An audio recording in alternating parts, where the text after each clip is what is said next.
Hello, troopers, and welcome back to Ask G.A.R. Have some really good questions this week, although a little bit lower quantity, so please, if you have a question, post it down below. I love answering these questions, one of my favorite things to do of my week. Hey, Guy 3138 asks, have you heard of LEGO using AI-generated images for marketing? They used some images for a Ninjago quiz on their website. He just found out about it, he says, yesterday. What do you think of them using AI instead of people? You can look at what he thinks down. I'll put that in the comment. I think it is a bit lazy. And kind of disingenuous of the company. Honestly, I'm not trying. I know it saves time, but that's the key. They're a company that prides itself on creating an environment of creativity, of letting people be able to build and construct what they see and as their own designs, and having their designers make sets that people can build, and they desire to create an environment for people to think and imagine. And then they say this, and that's what their core, they would a big core principle that they would hold themselves to. But then they take the easy way out and have AI create images for Ninjago, which is one of their flagship own creative set lines that they've made. I mean, yes, Lego Star Wars is tied to Star Wars, but Ninjago is one of, if not their most popular, their own creation, their own IP that they've created. So it's kind of disappointing that they used AI instead of, hiring someone to be creative, to be thoughtful within their avenues of their own IP. It's kind of disappointing, and I think it is a bit disingenuous personally. Asher Rise asks, if you could have LEGO remake any set, what would that be? Personally, for me, I kind of vacillate between a few. I'll give you two big ones. Actually, you know what? I don't think I want it exactly that way. So if I could go back in time, I've talked about that, I would get an AT-OT and dropship. But a set I just want remade, an ARC 170, I think is top of the list. I really want the overall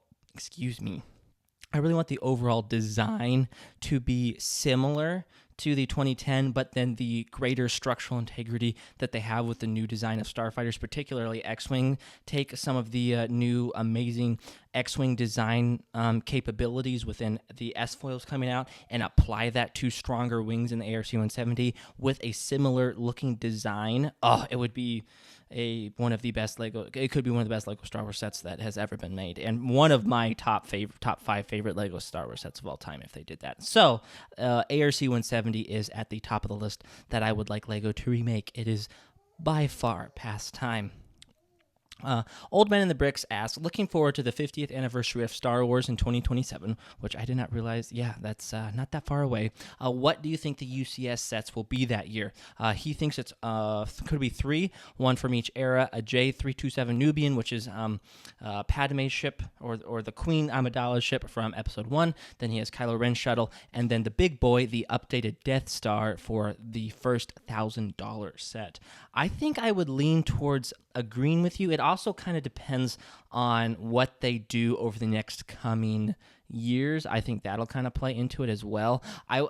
And if there is, as the kids that grew up with the sequels, if they come into the Lego Star Wars sphere in a more prominent way and enjoy the sequels and want sets, I think Kylo Ren shuttle is a definite run for a UCS set, and I think it should be. Even though you can say what you want about the sequels, the Kylo Ren shuttle looks very, very good, and I think people would actually, a decent amount would pick it up.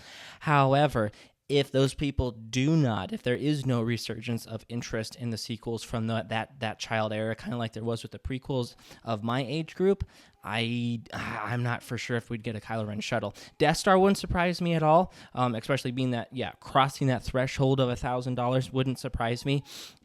And then the J327 Nubian, definitely a big contender. The only other thing I could foreseeably see potentially tying that is if they didn't do potentially Anakin and Obi-Wan's Jedi Starfighter together in a UCS set. If that's not done for Episode 3, I could see that as being another big contender for the UCS slot, or also a prequel Master Builder series set instead. Again, if we don't get one of those when the Cantina retires, I could see them, or even if we do, they could theoretically retire this next one sooner, and then released out in 2027. We only get one for 2 years, and then they do one in 2027. I could see them doing that, and then that releases a whole lot of options like doing Naboo or Kashyyyk or Geonosis. All those could be options that I could see them potentially doing for a quasi prequel UCS set, but actually be a Master Builder Series set. So that is going to do it for today, guys. Thank you so much for the questions. Again, if you enjoyed this, please, or if you have a question more so, please post it down in the comments and let me know about what you think of the 50th anniversary of Star Wars coming up, and also what you think of LEGO using AI. Let me know down in the comments, and I will catch you guys next time.